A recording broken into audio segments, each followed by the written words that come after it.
Lăn đầu sói bằng giấy và cái kết. Bầu trời đêm, bầu trời đêm, sương mờ răng kín lối anh về. Phải chăng là những tia rơi đưa đến mình, hay vì nhung nhớ, vì yêu anh thì quá dại khờ. Mới đến giờ bước đi rơi những nỗi đau. Ngày mình yêu nhau em đã từng hứa những gì, nhưng sao giờ quên đi lời hứa đó. Vì bên anh lùi đôi chân đi qua góc phố ngày nào lòng ta đã có bao giờ, đã có bao giờ trong tim em tồn tại anh chưa? Vậy cớ sao người bằng sao anh niềm tin để trái tim mình từng ngày yêu em như thế? Đến phút sau cuối lại nói ra lời chia tay.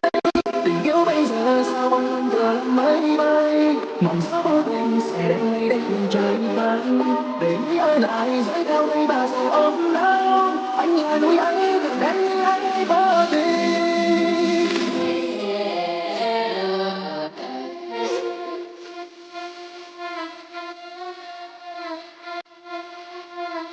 Tình yêu bây giờ